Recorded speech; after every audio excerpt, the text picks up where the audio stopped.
Aloha and welcome to the Big Island Hawaii Ultra podcast. This is going to be, I'm going to have a two-part podcast. This is with Jahmeela, amazing woman, amazing lady. And I felt that in order to even to begin to tell her story, we do it in two parts. So this first part, we talk about a lot of stuff and connections that I never realized that we had. So please enjoy this, and then there'll be a cut, and then I'll do an little exit talk and stuff, and then we'll do part two probably in I'm going to say another week. So please enjoy Jahmeela. Oh man. Aloha. We have Jahmeela Abdul-Rahim Mujaahid on Right. today. My goodness gracious, you look like you just came in from a run, did you? I did. I did. Yeah. I mean, but you know what? It's actually good because it's the last thing I have to do. Now I'm off for the next 3 days. I don't have anything to do. I'm just resting my legs up because I'm doing H&O this Friday. Oh, the canal run, yeah? Yeah. I'm leaving Georgia Friday morning. It's only 6 hours, but I want to be there Friday night in the hotel, rested. And so, Saturday morning, I'm ready to go. I don't even know where to begin with you. I think I first met you. It was at Rocky Raccoon. Yeah. And I was trudging around the course, and you were cruising around the course. I was with my good friend Sylvia. She was doing the 100-mile. I was doing the 100K. And because Sylvia was going to come in for her 100-miler, I just stopped on my 100K. And you had just, decided that it wasn't your day and decided to, drop out. So we had a little chance to talk story and stuff. And yeah.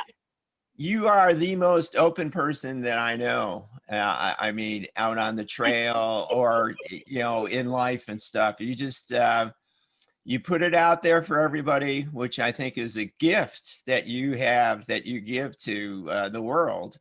And I think it's just so special to run into people like you in the community. I mean, the trail community is awesome. There's so many. I think so. So many wonderful people and stuff. And you're in Georgia. Are you? Where in Georgia are you exactly?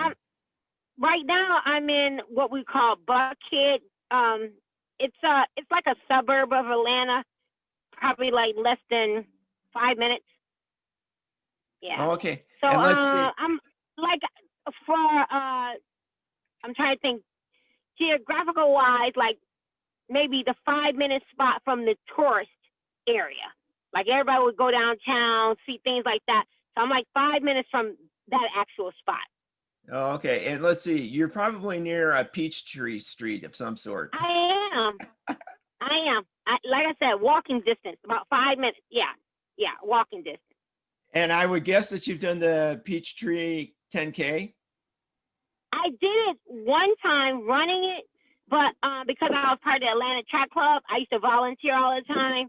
So, yeah, I only got to run it one time. But, we used to hand out the water bottles depending on what part of the course they put you on. And I would always be like at mile 3 or 4, go, passing out bottles and stuff like that. So, yeah. It's a huge event. I mean, that's like the Peachtree is like Boston Marathon to everybody in Atlanta. Yeah, I think it's the largest 10K race that's put on. I know Boulder is pretty big and stuff too. Yeah. But, my background is I was the aid station director for Ironman for like 20 years. So I know all about aid stations. Oh my gosh. Oh, Ironman. Whew. That's a checklist thing. So we'll see. Oh, that would be awesome. Where did you grow up? Did you grow up in Georgia? No. I've been in Georgia for 27 years. So you might as well say, yeah, kind of. But I grew up in upstate New York, Oh, and I okay. came down. Yeah, I came down here for uh kind of like party, during spring break. And my uncle lived here, and he was like, "You should stay here." And so, with little hesitation from my mom and dad, after college, they let me come down here, and I just kind of was like hanging around on the military base because my uncle was in the army. And we were actually in Columbus, Georgia, but we used to come up to Atlanta all the time and party. And I was like, I don't want to stay in Atlanta. So once I got out of school and I got the okay to leave, I kind of, I was grown, but you still got to get that Uh, okay. And then I moved to Atlanta, and I've been here ever since. well, yeah. Thank your uncle for his service, certainly. Thank you. And it's funny because more than a few people that I've interviewed have actually grown up in upstate New York, which I have no clue sometimes where people grow up and stuff. And you went to Niagara University? I did, yeah. Did you, when you were growing up in upstate New York in high school and stuff, did you run track? Were you a I runner did. or? Now, this is the thing. I, believe it or not, I was playing basketball. Terrible. But I went to the school I went to, traditional, um, you know, it didn't matter if you could play sports or not. If you wanted to play, they put you on the team. So I was on the team, but I couldn't dribble the ball. I couldn't make a basket, nothing. But I was fast, running up and down the court, so you couldn't catch me and I'll pass it to somebody else. So with that, and you know how back then, the same coach that did basketball, did track, did cross, did everything. So our basketball slash track coach, cross country coach, he was like, no, you're gonna run track because you can't play basketball. I was like, okay, fine, no problem. I'll do whatever. So he started me running track, didn't have a clue what I was doing because, like, I'll always run past the finish line. They'd be like, stop it. So, anyways, he put me running the 100, the 200, and the 400, and I did the 4x4 relay, the 1600. I mean, everything that nobody else wanted to do, I Yeah, was running it. So yeah, I was like the all around person. I was throwing a shot put. I mean, whatever it was, the discus, I did it all. I mean, I was like, okay, Coach Foster would be like, you doing this? Okay. You doing it? Okay. So, and I was actually pretty good. I made, we used to call them the Empire State Games. yeah, That yeah. would be, I've that's heard of like, those. okay, so that was like our, little mini Olympics or state qualifiers or whatever. So I went to that every year. I got to travel to the pen relays. I was pretty good. I was pretty good Oh back wow, then. Penn Yeah. relays. Yeah, that's pretty Yes. well done. Yes. It's kind of funny. Two of the people that I've interviewed, Amy and Laura. I mean, Laura made the 2000 Olympic marathon trials. She went to that, Wow, that's good. but both of them, I found out, were basketball players, and they're not maybe 5'4", if that. And see, I'm 4'11", okay? And so, like I said, I was just fast. But, if you want to play sports, they're going to let you play sports, whatever. Well, that's good. Well, you're technically a decathlete because you probably had at least 10 events in there. I had everything. I had to do everything. I mean, I was the tomboy of the school, so whatever. Did you It was did you have good. did you have brothers and sisters when you were growing up? I have two older sisters, but my dad was the type of person where he was big into walking and, going fishing, hiking, all that type of stuff. So I always wanted to go with him. So that's how I got to be like the boy of the family. And it didn't matter what we did. I'm going, Daddy, you going? I'm going. So, that's how I got to do a lot of stuff. My sisters didn't want to do that. They wanted to stay home. Like actually they can cook better than me. I can warm up everything. I warm it up. Leftovers are a really good thing. I'm the best person to order. What you want to eat? We got it. I'm just being honest, you know. Well, so you're down in Atlanta now, and Yeah. did you start? I mean, you helped out, you volunteered at Peachtree Race and stuff, and you're involved with the Atlanta Running Club. Yeah. Now, see, the running came from a way to pay for stuff. When I first moved to Atlanta, I was a district manager of Burger King because I worked at Burger King all throughout college, and that was just my way of helping pay for school and stuff like that. So when I was here, I was working at a restaurant, you know.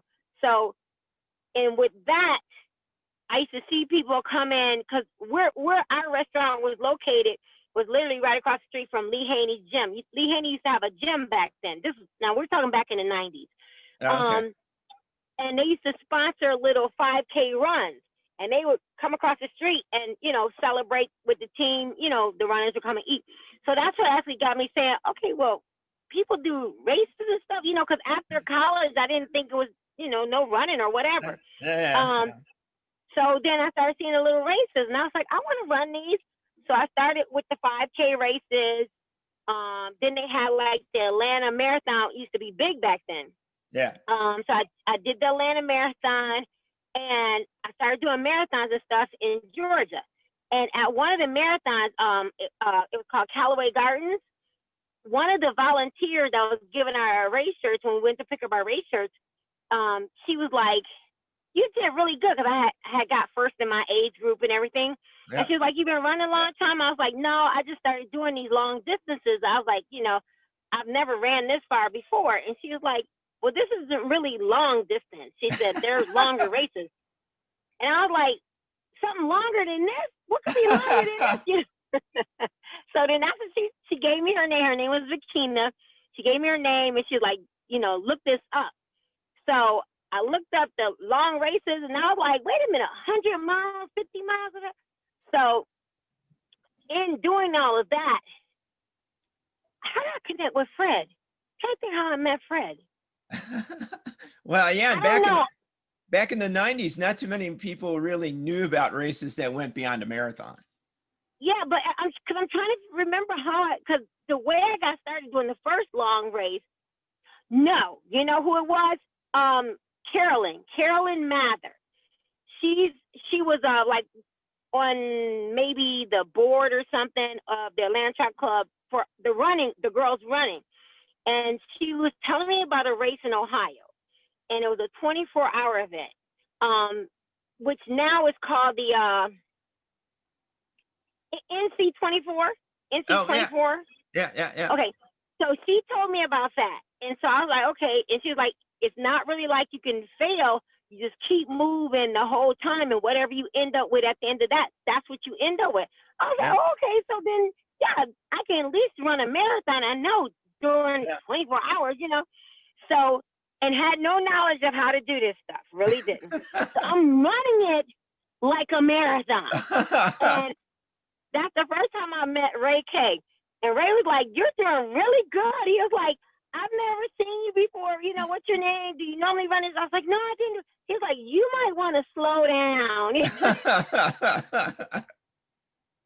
I was running like an 8:15 pace. You know, I'm just cruising along.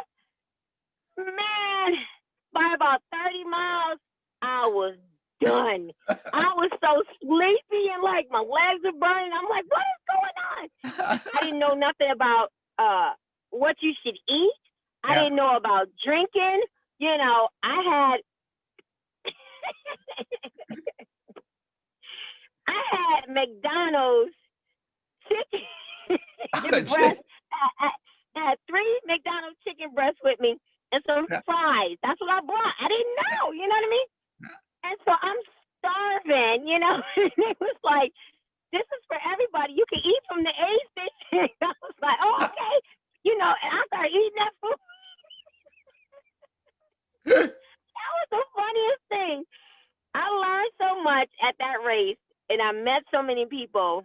and a lot of them are still like running and stuff like that now, and I didn't know how big they were back then, Yeah. and I wind up doing 75 miles that time. Yeah. I came in, second place for my age group, and I think I was like 8th or 10th overall woman or something like that. So I was like, this is great. You get to run, you get to sleep, you get to eat, you get to run again. I think So, that's yeah. the perfect promo for an ultra race. Yeah, I was hooked. I'm like, you get to eat all this candy?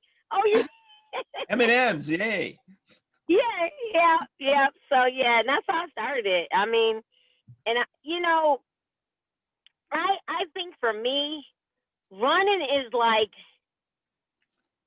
running is what I can do without thinking about it. Yeah. I don't never like getting into technical terms, but I've always been the type of person where I'm all over the place. I really am. Yeah. Super, super all over the place.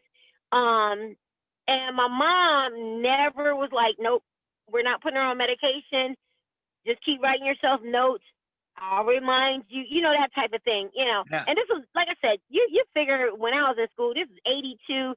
So they didn't really have the technical terms of ADD, whatever, HDAD. They didn't have that. They was just like, she's not focused. She won't sit still. She's moving all over the place. But I was really smart. I mean, Joe, I was really smart, but I just was like, you know what I mean? You had to keep me engaged, otherwise I'd be all over the place. Yeah. And Hyper distractibility. Yep. Yes, seriously. And so what my mom was, her thing was, okay, we'll just put her in a whole bunch of stuff. And that's how the sports got started. Just putting me in stuff, keeping me busy.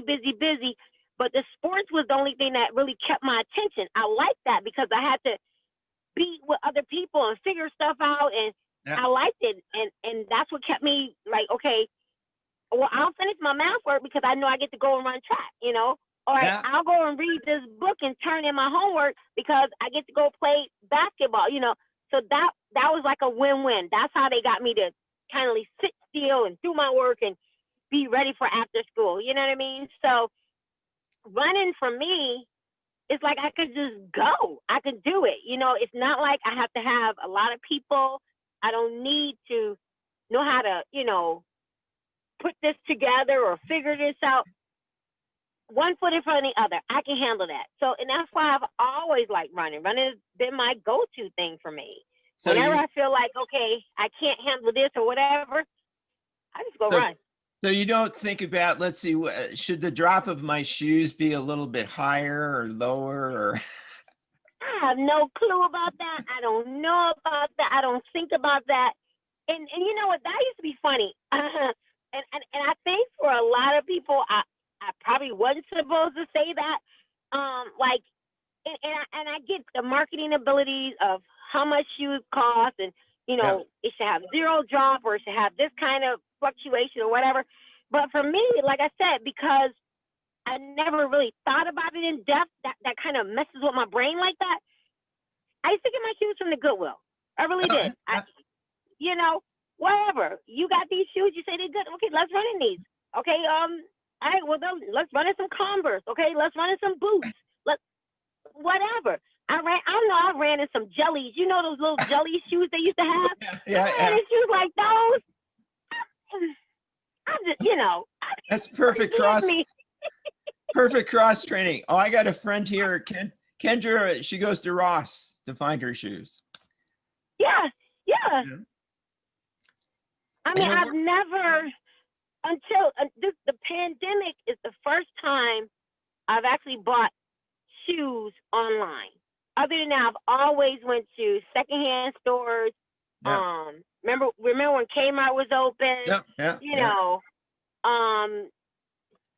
I've never, I never really went to sneaker stores, So.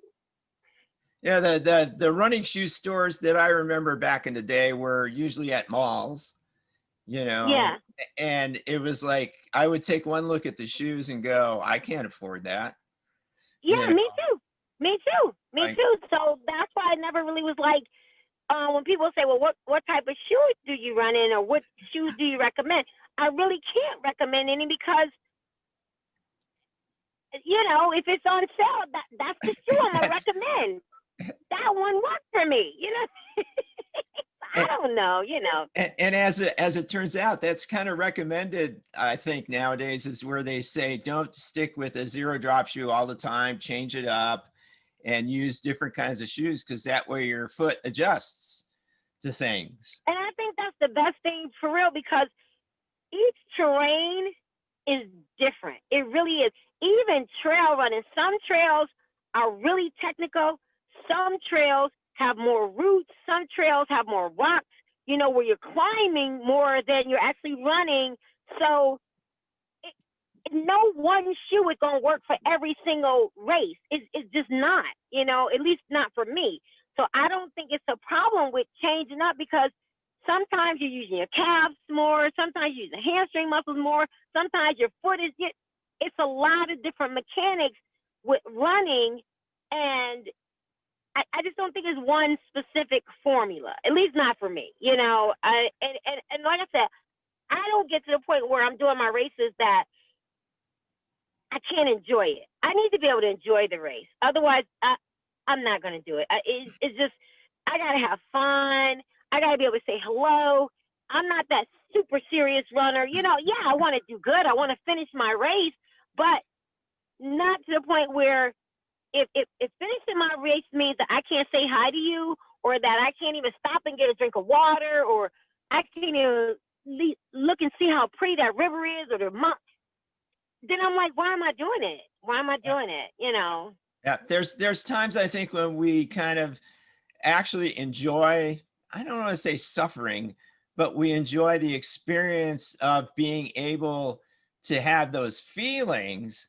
But but as long as you I mean, to totally ignore people, I can't do that either. I mean, I sometimes, I mean, even when I've had people come during a race where I wasn't doing so great, and they go, well, let's run to the next aid station. And my only response, to be honest, was like, ah.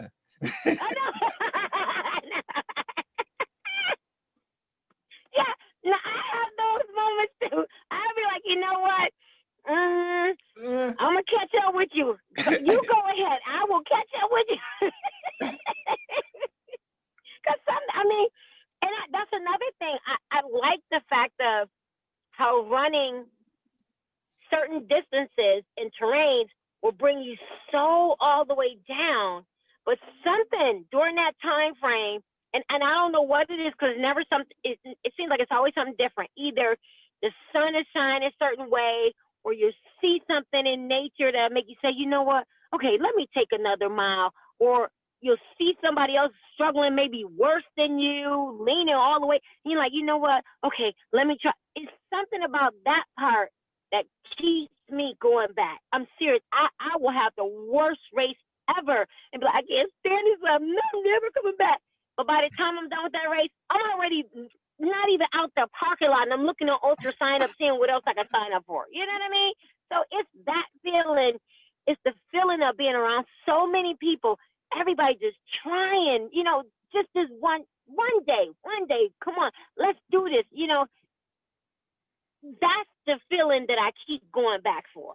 That's what I go. It's not so much, people like to say that, oh, you're addicted. It's not that. It's that feeling, that good feeling. Yeah, running long distance has a lot of highs and lows, but it's that one, you know what I'm saying? That one euphoric feeling that's the part you keep going back for. Oh yeah, I mean, there'll be moments in races that you'll remember years later, and it's the smallest, tiniest little thing.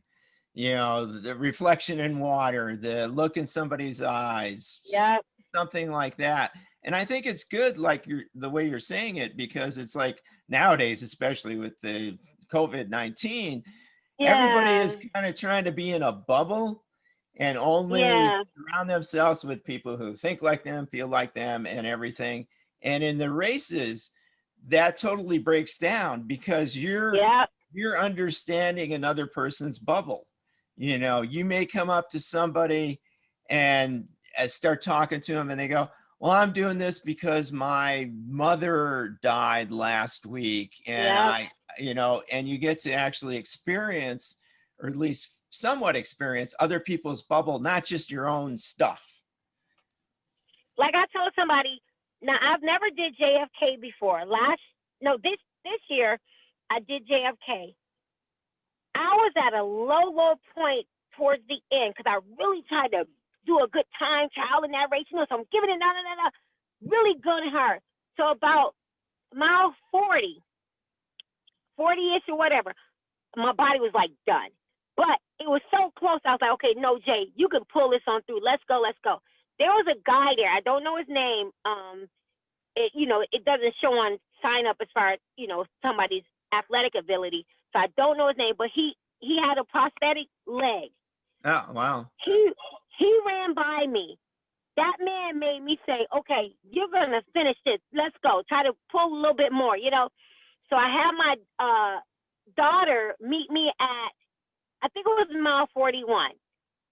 Between mile 41, 43, wherever that aid station was. I was like, bring my back brace. She bought my back brace because my back was really bothering me. She bought my brace and I just started trucking. I was just, doing it.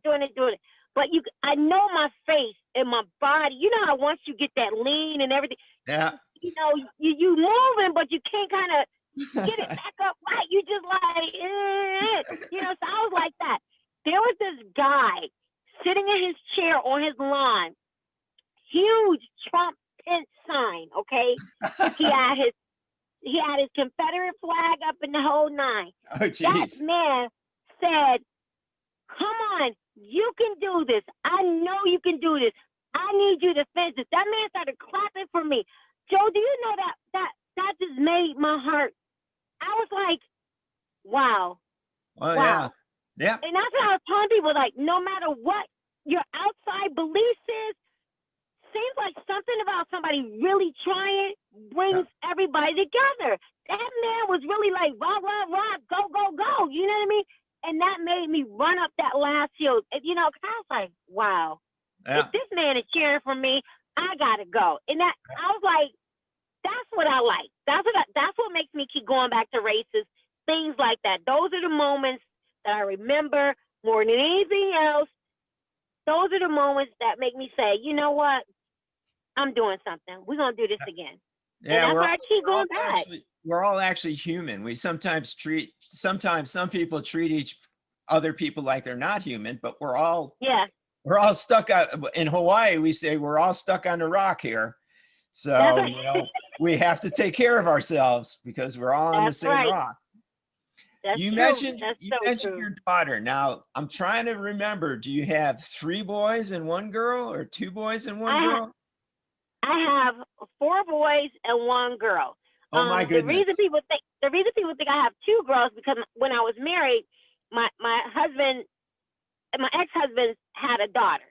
So that was the 6 kids that everybody used to see us together with. But when we got divorced, of course she went with her real mom. So yeah, but I have 1 daughter and 4 boys. And my daughter is the second oldest. My son is actually the oldest. Yeah. And you've raised these kids, they're kind of by yourself, right? Yeah. Put them through school. Yeah. And I see pictures of them because you post everywhere. They are just the best looking kids in the world, man. Thank you. I'm so proud of my kids. I'm so proud of them. My kids are the best. You know how people say they're the best part of you? My kids, for real, are the best part of me. Now, Joe, let me tell you, growing up, when I was little, because I was so small. I was always the smallest kid in the class, the skinniest kid in the class, So to not let you pick on me, I would bully you. I really would. I was that little kid that'll come out of nowhere and just punch you in the back. You know what I mean? Older, I know that could have a traumatic effect on kids because I was that mean kid. Like I said, I was smart. Yeah. I was all over the place. And my dad was one of those dads that, you know, he never believed in disciplining his girls because he had girls. Yeah. He would talk I'm to you guilty of that. and he would explain to you why that was wrong and show you examples and things like that. Okay. So, and let me give you a little background on our household. My mom and grandma, heavy Baptist influence. Yeah. My father was a Baha'i. We had Islam, all in the same household. Okay. So that's how I tell people, I grew up with everybody, every single nationality you could think of. I used to see them every weekend. I would literally be working at the gas station on Friday with my dad after school because his gas station was across the street from my school. And so I'm seeing all Black people. Then Saturday morning, I'm riding horses with Jean Delaney on her farm, you know. So these are white people, Indian. Then Sunday, you know, I might be with some Pakistani. I mean, everything you could think of, that was my upbringing. So when people kind of rationalize racism and all this and that, I tell people, what you grow up with is what you grow up with. Because I didn't know we was different. You know what I mean? Yeah, I know, of course, visionary, everybody looked different. But because everybody was together, that's just how I grew up. You know, so my kids are the exact same way that my father was bringing me up to be. Like I said, my father, long Baha'i faith. You know, I guess like in the 50s and 60s, you know, Malcolm X, he teeter-tattered between Islam and the Baha'i faith. But when he went to California, that's when it really was like, okay, boom, I'm with the Baha'i faith. So he always was like, okay, don't be mean to people. You're your size and be okay with that. Don't be mean to people. So I came a whole 360. I was like, no, I can't be that bad kid. You know, I'm not going to make somebody do this or do that. So now I think for me is why I gravitate so much to anybody who's being bullied, or if you're making fun of somebody, I'm the person who's going to be like, no, we're not doing that. No. We're going to find a peaceful solution some kind of way. And I think because I was that person, and I knew I was just doing it because I was scared of being a small person. I was scared of being the little one. It didn't have nothing to do with what I was doing, you know? So that's why I always try to tell people, they're being mean because of something that's going on with them. It ain't got nothing to do with you. You know what I mean? So usually bullies, there's a saying about bullies have the loudest voices because they're the most scared. Yep. And like I said, because I was always the little one. I have to tell you, didn't know this, had no idea, but I'm a Baha'i. I mean, I went down to the house of worship down in Panama, helped build it. And I ran into the faith during college. You know, I had a roommate and stuff. Wow. And because I grew up in Chicago, there was a house of worship right out in Wilmette, Illinois, and stuff. Yeah, it is. Yep. Had no idea that your dad was Baha'i and stuff. Holy smokes. Yeah. Well, now that I understand even more of why you're so wonderful. Thank you. It's amazing. That's great that you had that upbringing and stuff too. It's funny. I interviewed Bernard Lyles as a buddy of mine in Chicago, you know, and he grew up on the other side of town. I was on the north side. He was on the south side.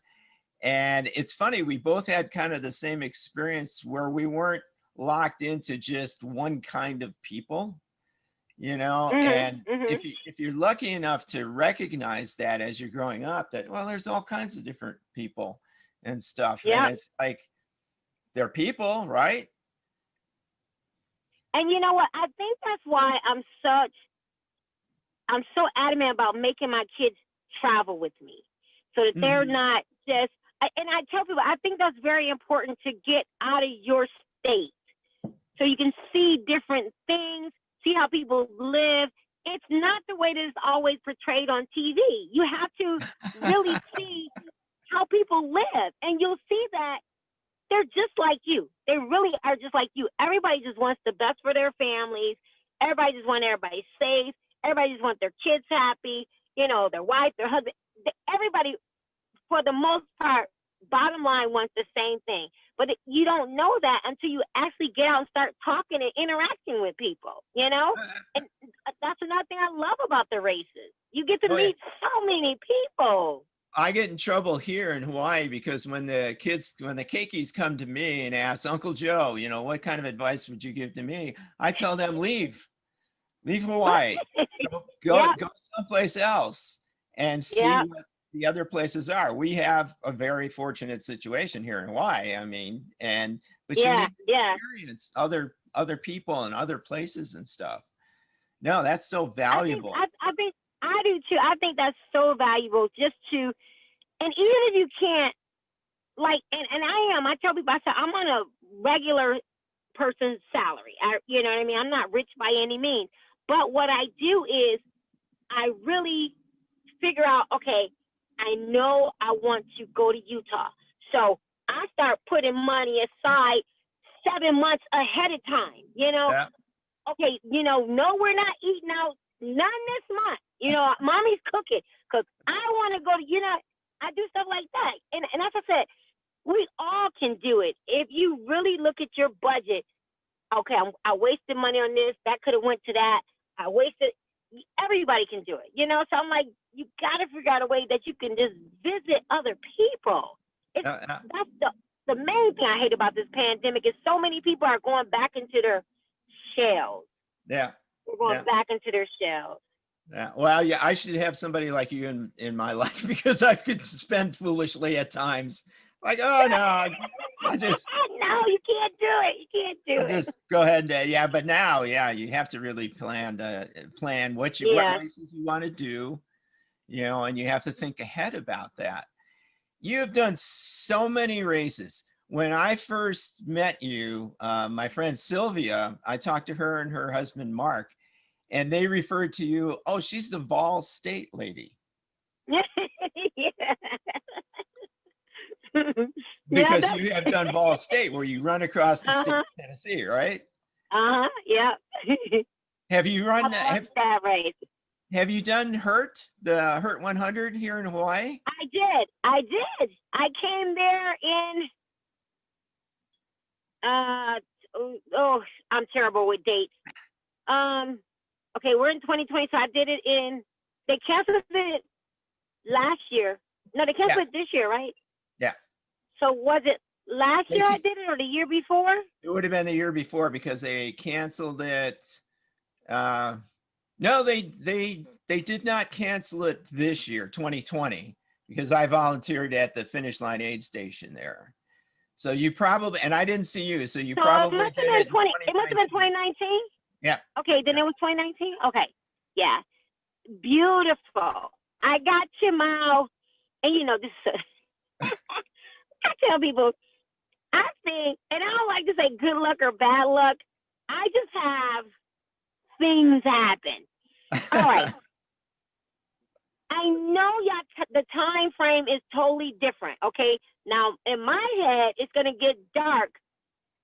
I can't remember. I think I was like, okay, it's gonna get dark at 9 o'clock or something like that. But 9 o'clock, my time in my head, I had enough time to do the loop and get back to my bag.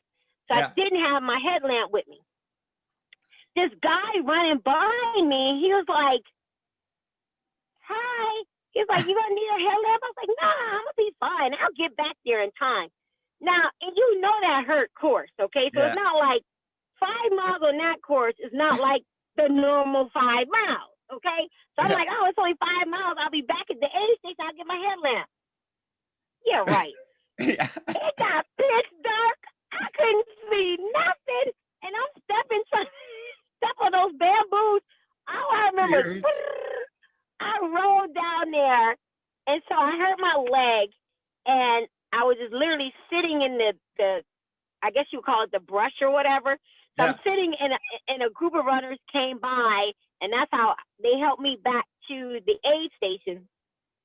But by the time I got back to the aid station, doing the numbers in my head, and I shouldn't have did them. I still should have tried anyway. Because the race director was like, no, you know, Jahmeela, go ahead and try to get another loop in. I was like, okay, I'm gonna try. And so they had, and I don't know all the names of the different aid stations we had to go to, but it was one of the aid stations I was coming to. They had a pacer waiting for me. Oh, awesome. So yeah, so the guy was trying to pace me back to try to get me back on track. And we got to mile like 65, 70-ish maybe. And I was like, I'm not gonna have enough time because I had to do 2 more loops. Yeah. I had to do 2 more loops, yeah. I think they're 20 loops apart, 20 miles apart, something like that. Yeah, I can't really remember. Yeah. But I know I had to do 2 more loops, and I only had like maybe 12 hours left for the cutoff. And I was like, nah, I don't want it. Yes, and that loop itself was literally, I think it's from my first previous loop, he said it took me 2.5 hours longer on that loop than it did from the other ones. And I was like, okay. And I was like, I'm gonna get slower. And I told the guy, I was like, no, I don't want to waste your time. And he was like, you sure? And I was like, I'm good. Yeah. I'm like, I'm enjoying Hawaii. I'm good. Well, you know, it's funny, the times when I've pulled out of races, I think the same things too. I don't want to place the people, the race directors and the volunteers in any kind of situation where they'd have to haul my ass out, you know, and that's what I didn't want. I mean, literally, I'm leaning on this guy like this when we were running down, because, you know, it's certain spots that you have to be able to grab on those rocks and go down sideways and things like that. And I just couldn't do it by myself anymore. I couldn't. And then I'm glad after the fact that I did pull out, because when my host, Don, I was staying with this guy named Don. Don took me to the hospital, and they said I had pulled my hamstring.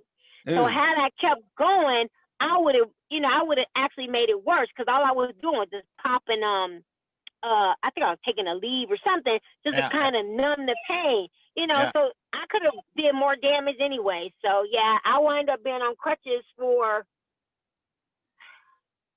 maybe like 2 weeks or so. Oh wow. 2 weeks or so. Yeah. And then I didn't run for, man, I was out for, after that, I think I was out for maybe like a good 6 weeks altogether before the doctor was like, okay, you can slowly start walking and stuff. That's a long time. Yeah, I know. And like I said, imagine if I had said, okay, just kept taking those pills and then tried to do more. Who knows? I might have did some real damage that couldn't have been repaired. So normally, and like I said, I'm not that runner where it's like, I gotta finish no matter what, you know. Yeah. I want to run again. I do. I want to run again. So if it means that I'm gonna have to do that race again, I just do it again.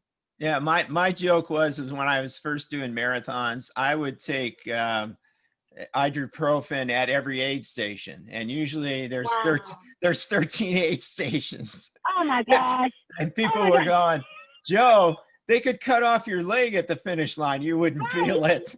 Right, exactly. No, that's too much. That's too much. Yeah, I guess for the sake of my liver, I got to stop doing that. So I'd rather not do that. Yeah, no. Speaking of injuries, I hate to dwell too much on injuries, but so you got a cast on the thumb, right? You broke your thumb, right? That was Blood Rock, which was 2 weeks ago. 2 weeks ago. And Blood Rock is an insane hard course. It really is. I would say from 1 to 5, Blood Rock is number 5. Okay, it's a really tough course. So anyways, I'm cruising along, having a good time, and there's this one section where you have to crawl down with the ropes. Yeah.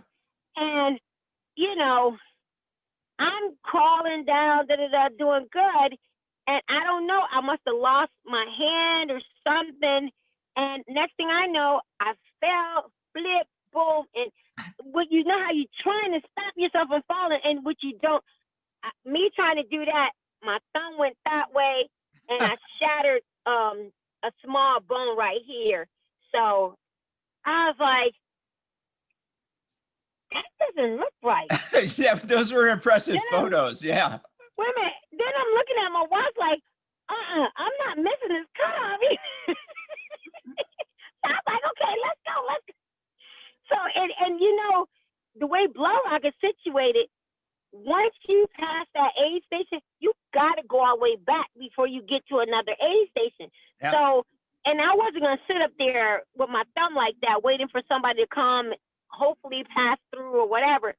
And like I said, and seriously, the way that it is that you're sitting on the mountain, you look straight down, there's a lake right there, then there's more rocks. So I was like, let me try to do it. So I was just like using my elbow, sliding down sideways. I mean, I know I probably look like a hot mess or somebody has seen. But wait a minute, Joe. The whole time I'm sliding down, fixing my head, make sure my wig is right. I'm sliding down. I was looking at a hot mess. I said, if somebody see me, I'm not gonna look crazy. I was like making sure my eyeliner wasn't running. I said, you should have seen me flying down that hill. I said, girl, you're a mess.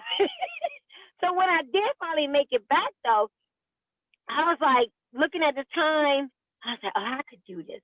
So what I did is I pulled my sleeve down and I was trying to cover my thumb, and the guy was like, Jahmeela, you okay?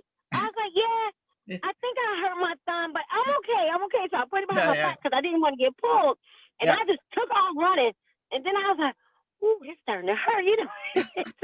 But I was like, okay, I can do this. I can finish this race.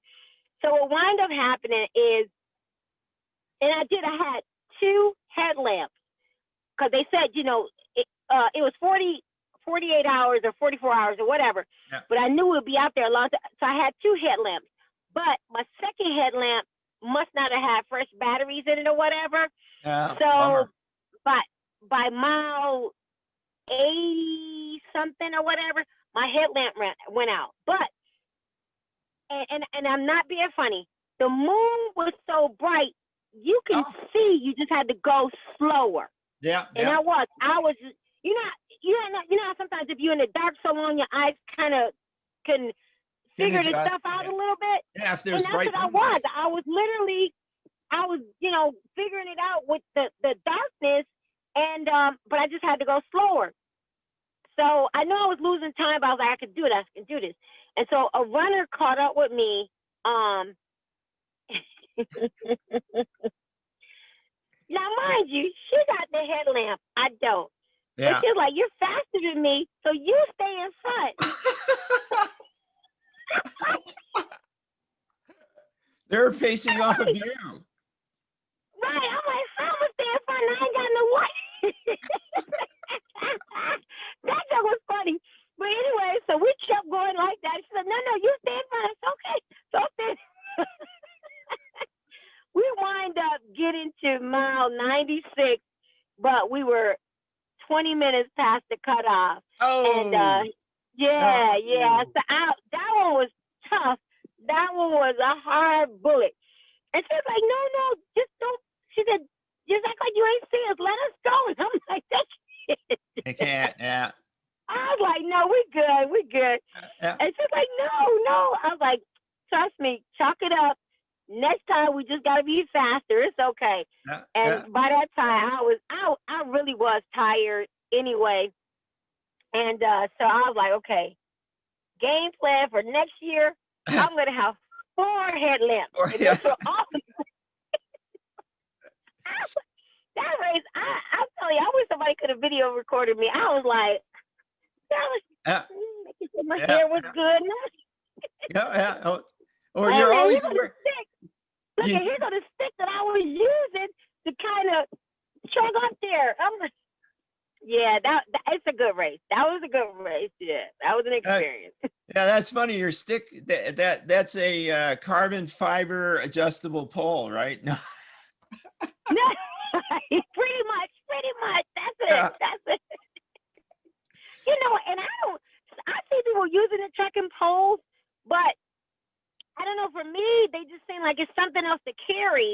Yeah. And I guess you gotta really know how to use them, but they don't seem like they make me faster or anything or whatever. No more than, you know, what I would normally Yeah. use to truck up the hill. So I don't know. I think to each his own, you know. Oh yeah. Yeah. I never criticize anybody's equipment. If they think it, even if it doesn't work for them, if they think it works for them, Then it works. it'll work. Then it works. It So, really does. And you know, after a certain part, it is so mental. It really is mental what our body is doing, because you kind of get on that go motion. You know what I mean? You know what I Yeah. mean? It's like you're so tired, but your body is just still moving. It just, Yeah. you don't know how, but it just is. And you just got to go with it at that moment. You do. You got to Yeah. go with it. Camille Herron, Camille won the JFK, you know. Yeah, she did. Yeah. Oh, you know what? She's so fantastic. She's so sweet and stuff. I'm still trying to talk her to come out and do races here in Hawaii. But Oh, I wish you would.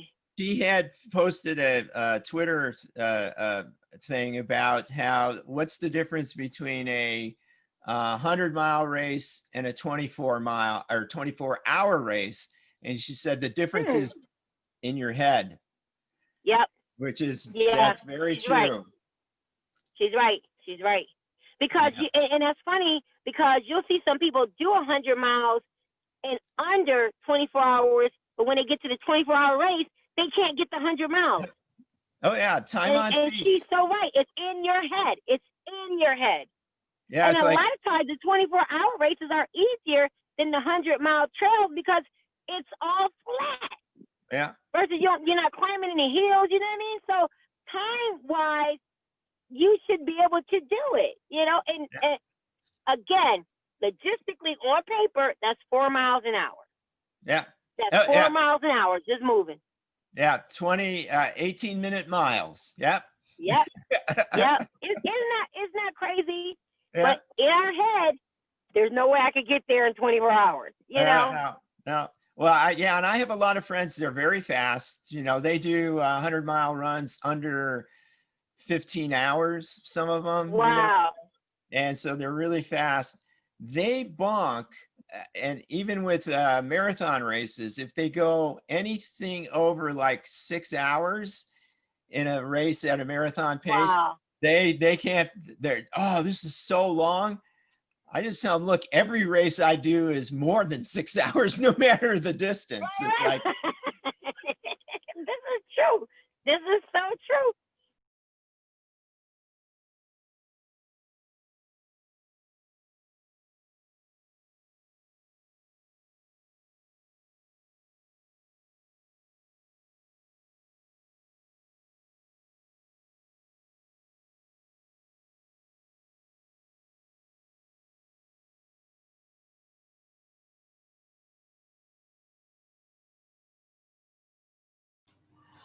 Well, that was part one. I can't thank Jahmeela enough for her time.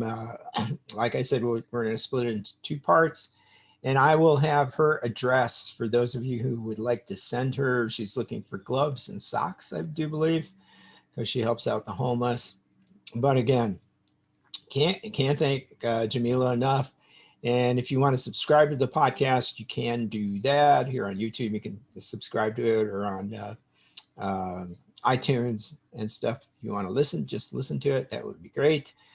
But again, I'll put an address link in here so that we can help out Jahmeela what she needs. And again, this is part 1, so we will have part 2 coming up probably in a week or so once I finish with the editing and stuff. So amazing lady. I was so grateful that she could take the time to talk to me today. So again, mahalo nui loa to her.